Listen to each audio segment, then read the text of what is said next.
من فقط از دومینو میترسم، از یه دومینویی که یواش یواش شروع کنن تا برسه به گودی قتلگاه.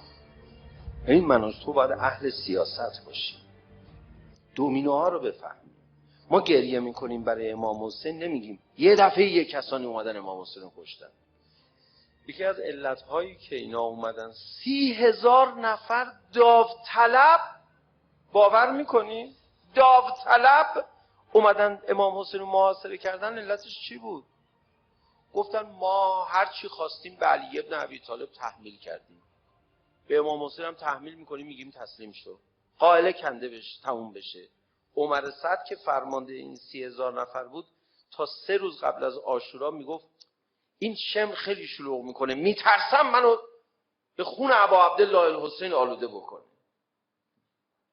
انسان فکرشو نمیکرد که این کارو بکنه. یه دفعه امام حسین فرمود کور خوندید که میتونید تحمیل کنید همه چی و هر چی رو دلتون خواست به امیرالمومنین، به داداشم امام حسن تحمیل کردید. این ذلت هم میخواد به من تحمیل کنی؟ اونا اگه تحمل کردن برای بیداری مردم بود، من اگه تحمل کنم دیگه چیزی باقی نمیمونه. من وای میستم. بابا تو پدرت قبول میکرد ما زور میگفتیم، بله مصلحت بود قبول بکنه، ولی الان دیگه نمیتونم قبول بکنم. یه دومینو بود. کربلا از کجا آغاز شد؟ از اونجایی آغاز شد که ابو موسی اشعری رو به عنوان نماینده مذاکره کننده به علی ابن ابی طالب تحمیل کردن.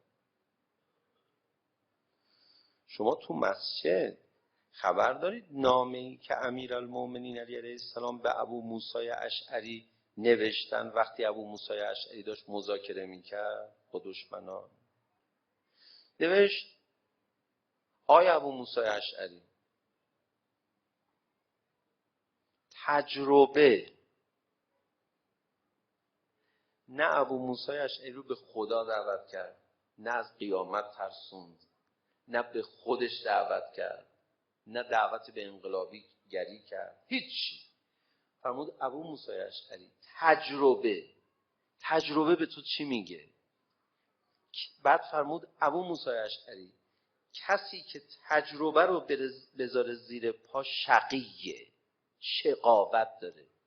یعنی تو که تجربه کردی اینا دروغ میگن، تو که تجربه کردی اینا سر پیمانشون نیستن، تو که تجربه کردی اینا اینجوریان، اعتماد نکنی یا به تجربه خودت اعتماد کن.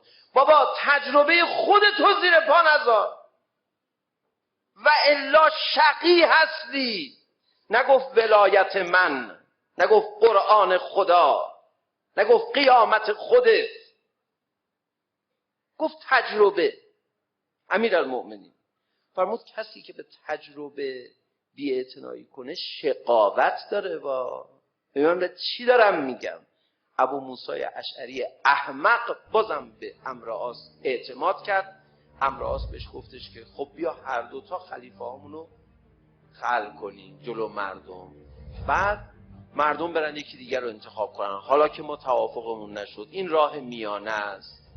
ابو موسی خام شد، احمق شد، گفت باشه، دوباره اعتماد کرد به عمرو عاص.